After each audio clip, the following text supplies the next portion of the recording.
Ya, tumeshuhudia mechi ambazo zimepigwa leo. Ukiangalia kwa wekundu wa Msimbazi Simba, lakini pia Young Africans dhidi ya Dodoma Jiji. Mchezo na Dodoma Jiji na Yanga ambao kwa asilimia kubwa umekosa mvuto kwa sababu umekuwa ni mchezo wa upande mmoja.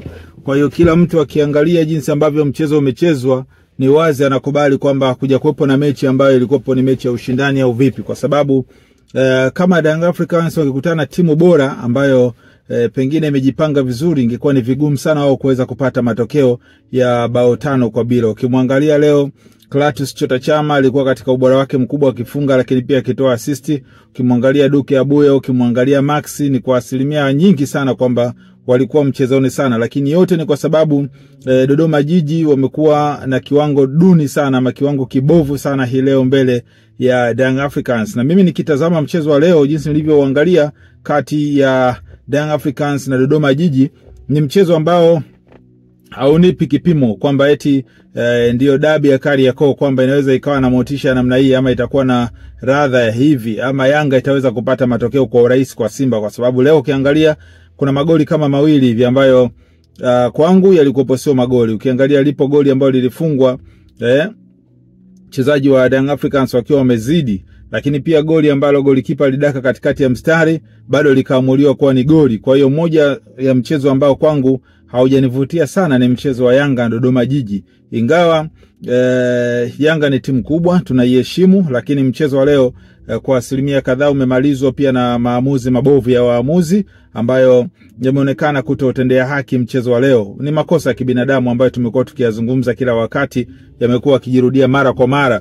Kwa hiyo mimi niseme tu kwamba leo Young Africans wameshinda, lakini ushindi wao hauleti chagizo kwamba ndio watapata matokeo dhidi ya wekundu wa Msimbazi Simba hapo kesho kutwa pale kwa Mkapa Dar es Salaam. Mchezo ambao ulikuwa na utulivu mzuri zaidi ni mchezo ambao uliwahusisha Simba na Kagera Sugar. No doubt kwamba hakuna mtu ambaye anaweza akapinga Kagera Sugar wakikutana na Simba wanatoa mechi moja nzuri sana. Yaani mechi ambayo inaleta hisia kali sana kwa watazamaji, wakiangalia unasema yes, huu ndio mchezo ambao kweli una level ya ligi kuu soka Tanzania bara ya NBC. Na wakati tunautazama mchezo pale KMC tukawajaribu kufikiria kwa nini Kagera Sugar wanashuka daraja ama wameshuka daraja, kwa sababu ukiangalia walikuwa na kila kitu ambacho bado ni timu ambayo ilikuwa inahitajika sana kubaki katika ligi kuu soka Tanzania bara. Zipo timu ambazo zimebaki, lakini kwa asilimia kadhaa tunaona hizi timu pengine hazina quality ambayo Kagera Sugar imekuwa nayo hata kudropu. Kagera Sugar chini leo Juma Kaseja ameonyesha kwamba ni timu ambayo inaweza ikampa nafasi kwa mara nyingine, pamoja na kushuka. Kama atafanikiwa kuipandisha basi itakuwa ni vizuri sana. Nadhani pia Kagera Sugar wasingewaza kumtimua Juma Kaseja kwa sababu alikuta timu tayari imeshapoteza asilimia kubwa sana kubaki ligi kuu. Ingawa mechi za katikati alipambana sana katika mechi za katikati zile, lakini mechi za mwishoni hapa amefungwa mfululizo. Kwa hiyo kutoka kabisa kastari ambao pengine watu huo ndio ukweli kwamba Kagera Sugar wameonyesha ni kwa kiasi gani kwamba walitakiwa kubaki katika ligi kuu, lakini mwisho wa siku basi wajipange katika kushuka kwao huko pambane. Lakini nikiangalia Fadlu jinsi ambavyo kikosi chake kimecheza, ni kana kwamba alishajua yeye anachotaka ni alama 3 muhimu tu, alafu pia kuwafanya wachezaji wake kutunza nguvu kubwa sana kwa sababu ya dabi ya Kariakoo, ambapo pengine huo ndio unatajwa mchezo wa hatima sasa kati ya Simba na Yanga, yupi anaenda kwa bingwa. Ni mchezo ambao unasubiriwa kwa hamu kubwa, ingawa pale kwa Young Africans wenyewe wana matumaini mengi kutokana na kukiona kikosi chao kwamba kina kila kitu cha kuweza kupata matokeo mazuri dhidi ya Simba. Na ukiangalia leo zipo taarifa ambazo zimezungumzwa kwamba kwa wekundu wa Msimbazi Simba Mo Dewji inasadikika kwamba kutoa bonus na amerudi kule Dubai.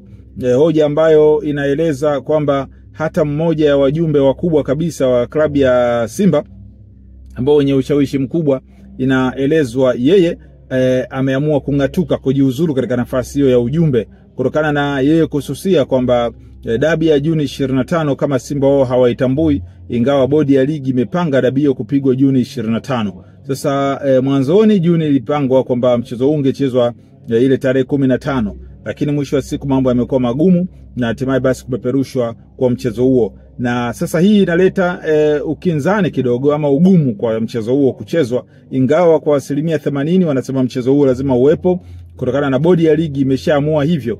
Na kama Simba hawataweza kupeleka timu kwa Mkapa Dar es Salaam hiyo siku Jumatano, maana yake ni wazi kwamba Simba itakatwa alama 15, tuseme 18, kwa sababu 3 kwanza atachukuliwa, atapewa Yanga, alafu zile 15 zitapotea. Kwa hiyo mwisho wa siku Simba watakuwa wamepoteza ubingwa na alama nyingi sana ambazo watakuwa wamezipoteza. Na ikumbukwe kwamba ndio mchezo ambao unaenda kukata msimu, kumaliza msimu, na Simba nguvu yao kubwa ya msimu huu, ingawa mwanzoni walikuwa wanasema kwamba wanatengeneza timu, lakini sasa inaonekana Simba hawatengenezi timu tena. Badala yake wanataka ubingwa wa klabu bingwa, wameshindwa kule shirikisho, lakini sasa ligi kuu soka Tanzania bara NBC.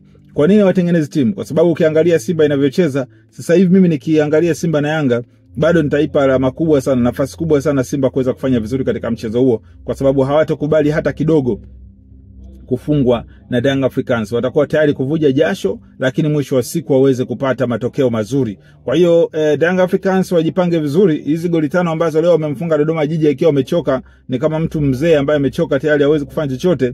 Wasiamini ama wasifikirie kwamba eti kwa kiwango ambacho Dodoma Jiji amekionyesha dhidi ya Yanga hata kupata ushindi wa goli 5 ndio atacheza na Simba hivi atamfunga goli 5 tena.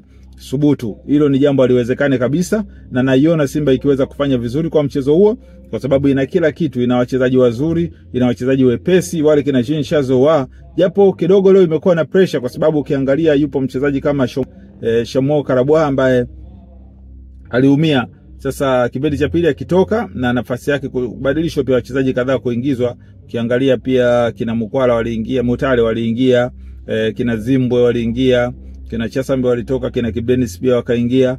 Kwa hiyo ukiangalia sasa kama atakuwa ameumia kwa asilimia kubwa, manake safu ya ulinzi ya Simba bado itakuwa haina shida sana, kwa sababu atacheza Shamalon Fondo na Hamza. Kwa hiyo bado itakuwa ni vizuri. Lakini kama Shamwa Karaboa atakuwa vizuri pia, ni beki ambaye ni mtulivu zaidi kwa pale kwa ukuta wa Simba.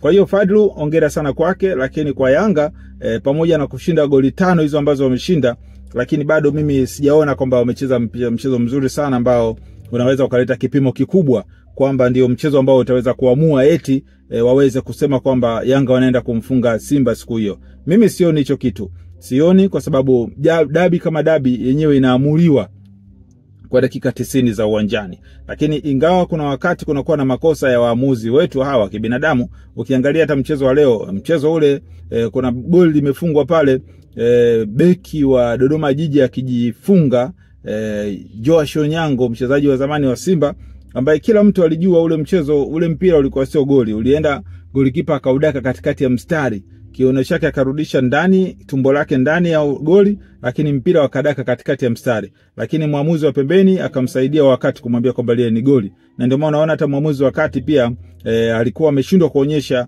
kwamba lile ni goli. Kwa hiyo mwisho wa siku ni makosa ya kibinadamu, atulaumu sana, huwa yanatokea katika michezo mbalimbali. Lakini kuelekea dabi ya Kariakoo, bado msimamo wangu uko pale pale, na iona Simba ikimpasua Yanga vibaya mno. Tusubiri tuone mambo yatakavyokuwa. Hello. Habari? Nzuri. Nawasiliana na Brothers Academy? Ndio, tafadhali karibu nikuhudumie.